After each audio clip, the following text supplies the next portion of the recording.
Keris itu apa? Apakah bentuk simbol? Apakah bisa untuk senjata? Adakah keris khusus dari Indramayu? Sehingga kalau kita mau apa sih sebenarnya dimaksud keris, budayawan keris saat ini memiliki syarat tertentu untuk disebut keris. Dia tidak boleh hanya bilah saja. Jadi keris itu satu kesatuan, ada bilahnya, ada warangka, ada handle-nya, ini maka disebut keris gitu. Jadi itu mungkin kesatuan ya, karena secara perawatan memang jika bilah tidak ada rangka rawan oksidasi udara dan itu berkarat. Nah, cara melindungi karat adalah tidak langsung terpapar oksidasi udara, maka dengan warangka seperti ini. Nah, saya temukan juga banyak di Kabupaten tuh hanya pakai kain mori, itu rawan karat. Walaupun bilahnya kering, kita bungkus pakai mori biar sakral, tapi itu rawan karat. Kalau tidak percaya, coba saja bersih di rumah. Nah, ini kita kembalikan kepada aspek-aspek bagaimana pengelolaan yang baik gitu.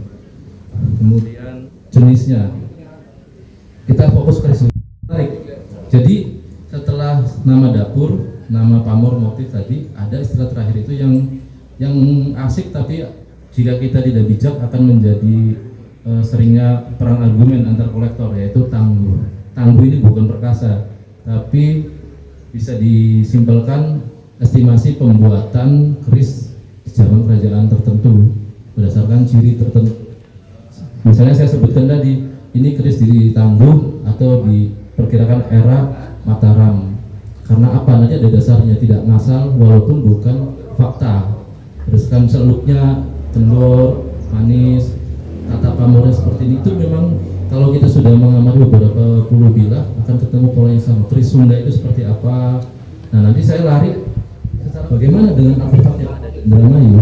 Saya bagi beberapa. Pertama, artefak yang dimiliki oleh Pemda dalam hal ini, koleksi Gedung Pacaniti, di dalamnya ada pusaka Wiralodra sebagian, ada pusaka pengadaan oleh Bapak Jutel juga. Nah, variasinya itu kalau kita mau bilang rata-rata memang gaman-gaman produksi dari Jawa Barat gitu. Jadi entah mungkin sentuhannya Sunda masih terasa, entah di eranya Cirebon juga masih terasa, kemudian juga tidak sedikit banyak gaman-gaman dari sentuhan Melayu, entah Palembang ataupun Sumatera lainnya. Entah itu mungkin perdagangan atau memang kita kan akulturasi pasukan juga bukan dulu. Tapi untuk mencari keris Jawa Tengah, dalam ini Mataram, Tus yang asli, kemudian juga keris Jawa Timur sangat minim. Kita ketemu keris Mataram itu hanya kerisnya Wiralodra, terus kerisnya rekan kami di Anjatan, terahnya Bagus Asitem, itu keris Nogososro Ori dan Bagus era Mataram Sultan Agung. Sisa itu rakyat itu biasanya mewarisi keris Cirebonan atau Sunda era Islam gitu. Jadi kalau mau dipadukan lebih banyak kemana? Kalau dari sisi artefak keris, banyak kan namun keris Pasundan dan era Cirebon Pak di sini. Faktanya seperti mungkin kan nama senjata kan jual beli gitu. Jual beli, kemudian juga ditawarkan berapa, mungkin dari sana dijual ke sini dikumpulkan. Seperti itu. Terima kasih. Bagaimana dengan keris-keris dari masa lalu yang lebih tua? Adakah karakternya? Secara umum ini, jadi ada keris Majapahit, ada keris Tuban, ada keris Blambangan untuk Jawa Timur ya. Nanti ada keris era Mataram. Nah, untuk Jawa Barat itu hanya teridentifikasi oleh Pujangga Wetan itu keris Galuh, keris Pajajaran. Baru sekarang aja kita menggunakan keris Cirebonan dalam arti era keraton Islam di Jawa Barat, Banten juga.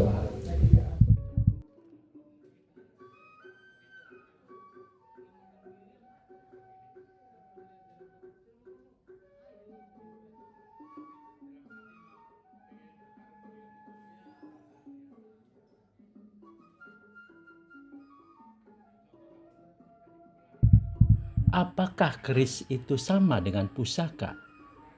Sebab seringkali ketika ada pameran keris dinamai dengan judul pameran pusaka. Ini nanti saya menyambung kebingungan pegiat pusaka, kadang menggunakan kosakata apa yang tepat. Pameran pusaka, apakah tepat pakai narasi pameran pusaka? Karena ini pernah dikritik oleh Gusti Pangeran Notonegoro, mantu habis 10 tahun Jogja. Insan perhiasan zaman sekarang begitu mudahnya menempatkan koleksi sebagai kelas pusaka. Padahal di zaman dulu tidak semua keris, tombak, diciptakan sebagai kelas pusaka, tapi sebagai senjata tradisional. Ini pun stratanya banyak. Ada penanda status sosial, seorang lurah diangkat oleh camat mungkin diberikan keris kelungguhan, seorang tumenggung diangkat pangkatnya menjadi adipati oleh raja mungkin diberi keris sebagai penanda jabatan gitu. Tapi berbeda dengan konsep pusaka untuk misalnya kerajaan atau keraton, itu kan tidak terbatas dalam bentuk besi aji atau senjata tradisional berwujud besi. Ada pelana kuda di Ponorogo sekarang dianggap pusaka, ada misalnya di Mataram itu bende dari Sunan Kudus jadi pusaka, itu kan gong gamelan. Ada juga bak merah delima batu dianggap pusaka. Bahkan kalau kita mau sadar, kita tengok ke Cirebon, pusaka tingginya itu bukan besi aji Pak, tapi panjang atau keramik besar, di mana itu benda prestis di abad 16, simbol kemakmuran pesisir dengan perdagangannya dengan Chinese dan semacamnya. Itu jadi pusaka sampai detik ini. Jika panjang jimat ya panjang itu keramik yang dianggap jimat kemudian dikeluarkan gitu. Bahkan filosofinya sebagai wadah untuk selamatan makan makanan kepada masyarakat dari sultan. Itu saya mencoba memecahkan kita sebenarnya tepatnya menggunakan istilah pusaka atau apa. Rekan-rekan yang menggunakan istilah ini dengan asumsi bahwa semua benda yang kita warisi dianggap pusaka, walaupun itu mungkin pacul tua gitu, pedang yang untuk nebas sembunyinya gitu kan. Kemudian khusus spesifik ke keris, kenapa keris itu begitu istimewa? Memang peruntukan dibuatnya sedikit agak berbeda. Jadi berbeda itu dia peran fungsional untuk digunakannya sangat minim, tapi tetap diadakan. Contohnya gini, ketika di medan laga itu pasukan tetap paling pertama adalah pasukan pemanah, lapis kedua pasukan bertombak, duel pasukan berpedang. Ketika sudah tempur person combat ya baru keris atau badik ketika terpaksa digunakan. Jadi dia harus ada punya sisi kuat dari material. Hanya saja keris yang digunakan di medan laga bukanlah keris yang untuk jabatan dan semacamnya, keris pusaka.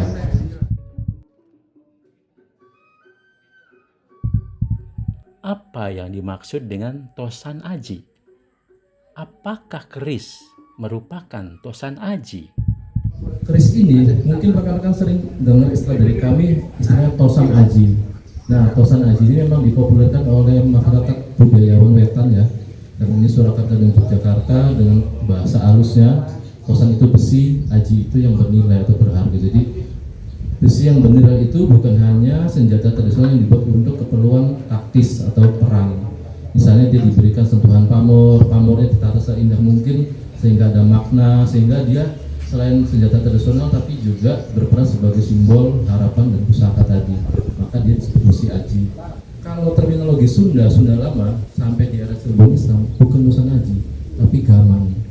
Di naskah Sang Hyang Siksa Kandang Keresian tahun 1518 Masehi, zaman Sri Baduga masih ada, itu disebutnya gam-gaman.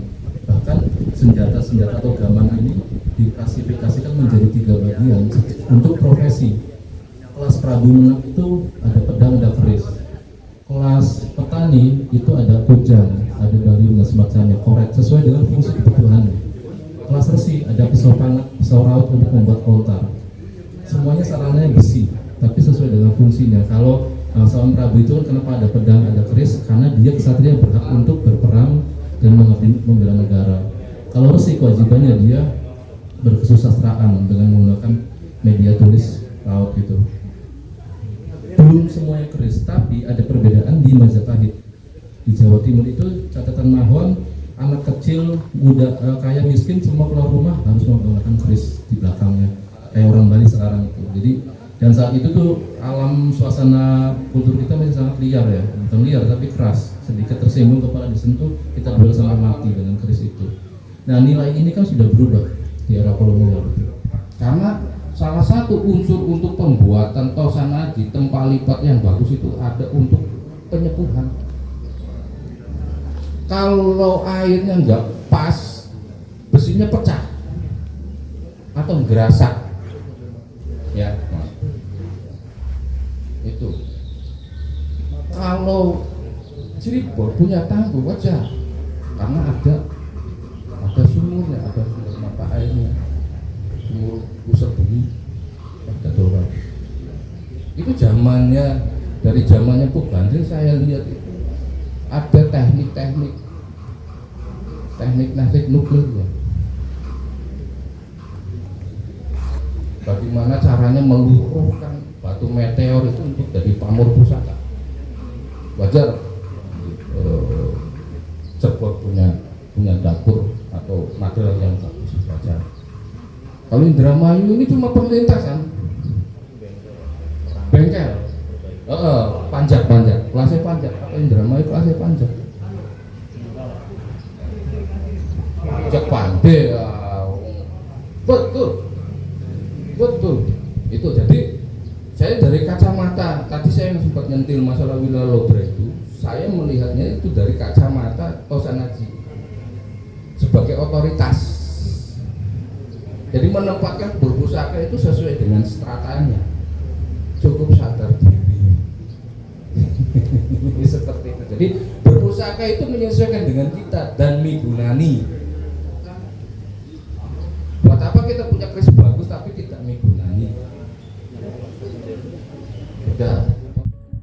Apakah keris merupakan simbol strata bangsawan tertentu? Sisi Tosan Aji artefak yang ada, keris utama yang disebut Kiai Gagak Parnala oleh trahnya yang sebenarnya bernama Kiai Bangkelung versi Banyu Urip, itu memang dapurnya Sabu Kinten. Era pembuatannya estimasi di zamannya Mataram Sultan Agung, walaupun empunya ada dari Jawa Barat dan semacamnya. Jadi itu di insan progresan kalau kita tunjukkan keris beliau, nggak usah dibilang ini punya beliau, udah langsung akan bisa dinilai, oh ini Mataraman gitu, bukan Demak, bukan Majapahit. Itu tidak bisa dibantah. Kedua, di literasinya juga memang di Babak Banyu Urip dinyatakan bahwa yang berpangkat Tumenggung kemudian akhirnya tidak kembali ke Mataram dan berdagang di pesisir. Jadi kode beliau mau berdagang atau berniaga itu memang ada di naskah Babak Banyu Urip dan sesuai dengan citra kerisnya memang berdapur Sabu Kinten ya tadi saya sebutkan, harapan orang usahawan itu. Kemudian juga di catatan VOC ada jejak-jejak kemungkinan tentang niaga. Nah kemudian di antara seluruh pusakanya memang grade tertingginya keris ini hanya berdapur Sabu Kinten dan Sengkelat yang ada di Raden Inu dan Ubaya dari ayahnya ini yang dapur Sengkelat itu yang kelas jabatan Tumenggung era Mataram umumnya.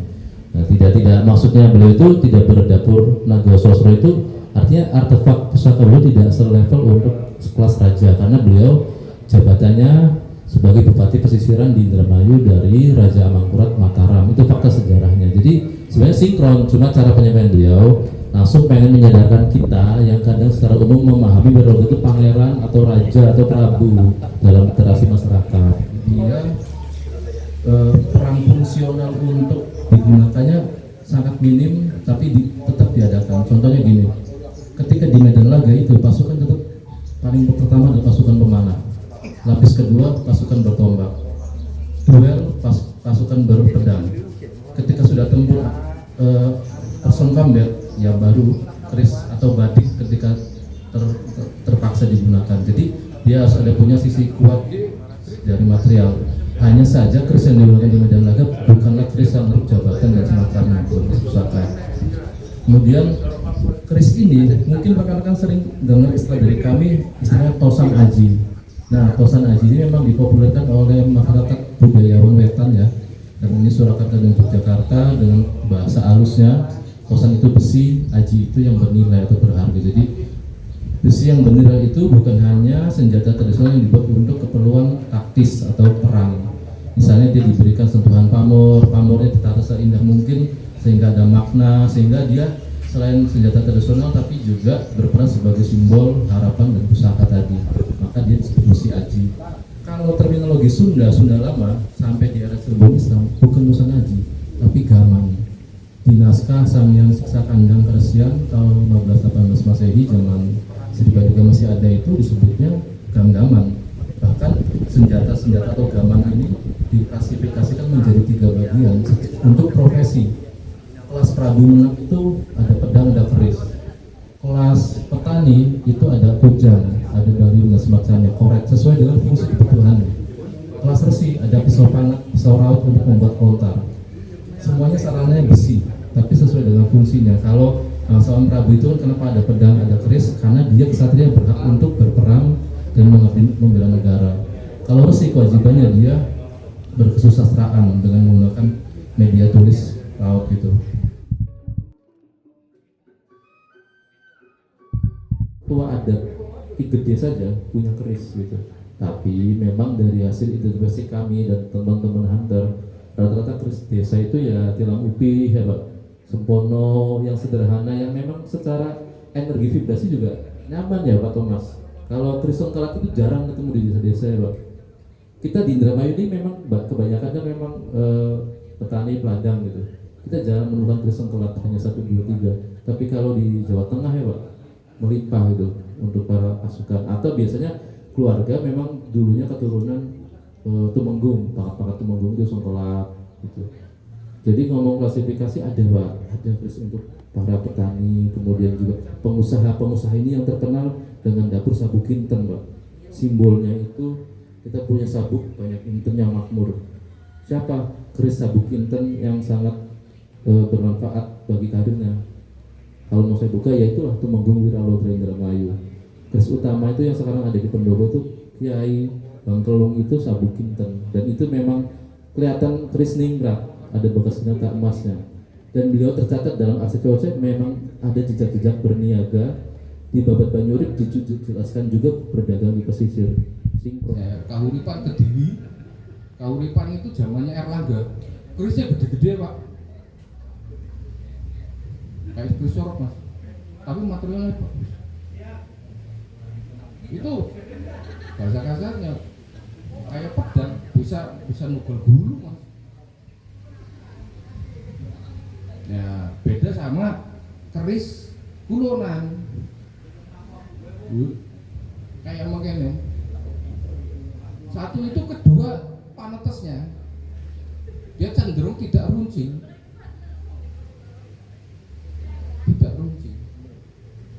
dia seperti kayak gunung, puncaknya itu agak elips. Iya, kalau Singosari Kediri itu dia panetesnya iya benar buat musuh, buat mencelakai. Makanya gerisnya gagah, dan kadar bajanya juga dia lebih, kadar besinya juga lebih banyak.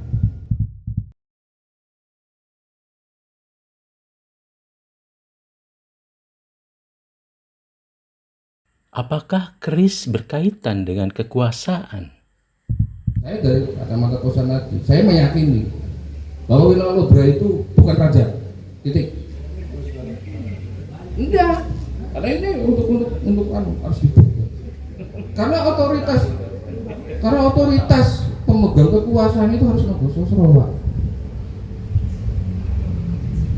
Nah, Mas Iskandar ada sabuk inten, dia sabuk inten. Nah, ini jajah berdagang ini. Orang itu kan seperti itu. Oh iya benar Mas, berdagang Mas. Perhatian. Nah, pusaka itu adalah artefak daripada peradaban. Kita tidak bisa memaknai satu daerah dengan peradaban tanpa menemukan artefak Pak. Jadi tadi Nogososro itu untuk puncak tertinggi. Yang saya ketahui untuk Jawa Barat itu cuma 2. Satu Sangyang Naga adanya dari Kejeribonan, Sunan Gunung Jati, ya pantas karena mantunya Mbah Walang Sunan, Mbah Walang Sungsang, Sri Mangana. Kayak yang Prabu Maharaja, Prabu Siliwangi.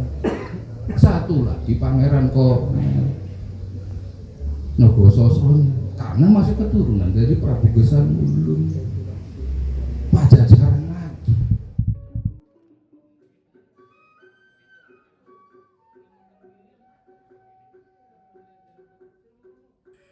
Di dalam keris ada istilah tangguh dan dapur.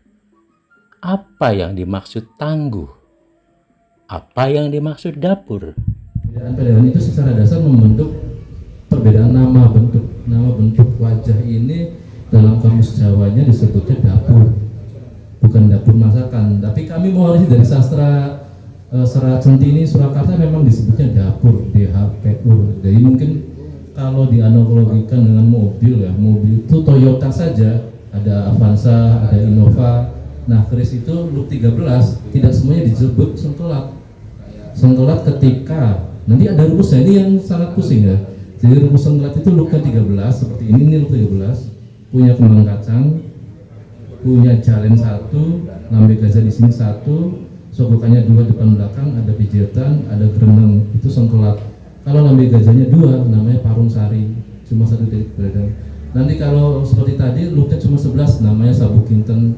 Nah, nama dapur sabuk kinten, parung sari, sengkelat, tilam upir, tilam sari itu ada di kitab dapur Surakarta dan Yogyakarta. Adapun kita temukan di Cirebon itu ya masih mirip-mirip juga namanya. Nah, budaya nama ini kita tidak temukan di Sumatera dan semacamnya. Bali masih ada. Ini mungkin budaya pencatatannya saja yang bilang itu saya dapur itu bisa 100-an ya lebih ya nama dapur Kris lebih 100-an dapur. Kadang kita hanya mewarisi literatur, tapi fakta di lapangan yang mana di Kris dapur ini. Nah, yang sering kita temukan di lapangan tuh tilam upi, brojol, yang lurus-lurus sederhana itu memang konon untuk rumah tangga adem ayam, tidak neko-neko. Kalau yang kekuasaan rata-rata Temenggung Senopati itu begini 13 kayak mirip Iraodra dan kemudian senopati di Pasundan tuh. Itu untuk jenisnya Pak. Yang tidak kalah menarik, ini kan ada putih bercak hasil fermentasi dengan luarangan. Yang visual ini diinterpretasikan oleh para leluhur menjadi nama-nama pamor. Jadi pamor itu motif yang putih-putih ini dibandingkan dengan hitamnya, hitam besi. Kalau kayak gini nanti disebut ada rumusnya, oh ini begini disebut pamor murid semongko atau murid semangka. Filosofinya pergaulan yang luas. Nah, itu ada tulisan di kitab-kitab kuno. Terlepas valid atau tidaknya itu di luar kodam, di luar energi gitu. Itu pemaknaan simbol gitu. Misalnya pamor ujung gunung sebagai simbol pengharapan derajat kekuasaan atau karir. Nanti ada motif pamor mirip banget air yang netes kalau dibalik seperti netes gitu. Di sini yang ngumpul, di sini detik-detik. Itu simbol rezeki biar terus mengalir. Itulah budaya. Tangguh itu sebagai bukti kejayaan peradaban. Kris zamannya Sultan Agung itu sebagai masterpiece-nya daripada Tosan Haji. Nusantara itu karena apa? Sultan Agung itu sebagai puncak kebudayaan. Materialnya, empunya dikumpulkan yang terbaik semuanya ada di sana. Sebelum itu ada lagi dari Mojopahit. Mojopahit negara besar dikumpulkan mami empune. Ya keluarlah material-material yang bagus dari Lubuk, dari Sulawesi, dari India, banyak. Dan sumber pusaka itu juga sebagai simbol status sosial di samping simbol spiritual.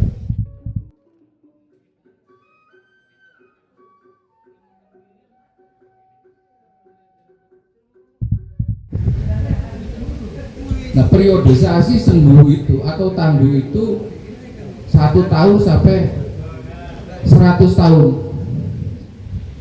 Jadi orang dulu itu seuripe wong bengen itu nyampe 100 tahun menangi zamane. Makanya disebutnya Tangguh. Satu peradaban itu Tangguh. Nah, Tangguh ini banyak dipengaruhi oleh aneka macam kebudayaan.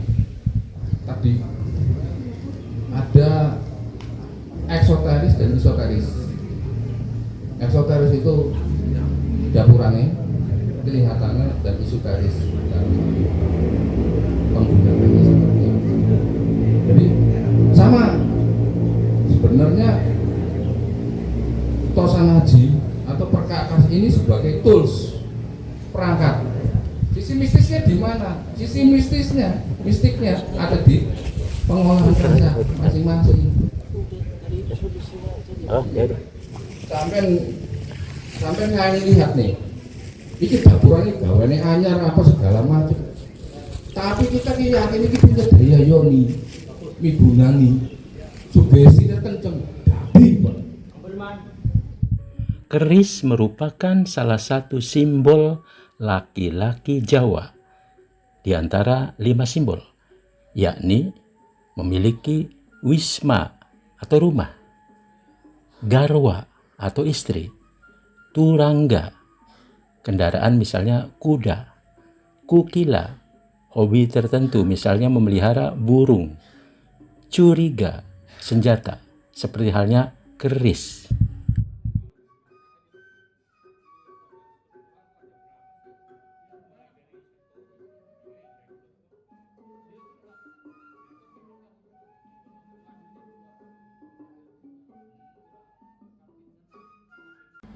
Ikuti jelajah Dermayu selanjutnya. Salam ceder.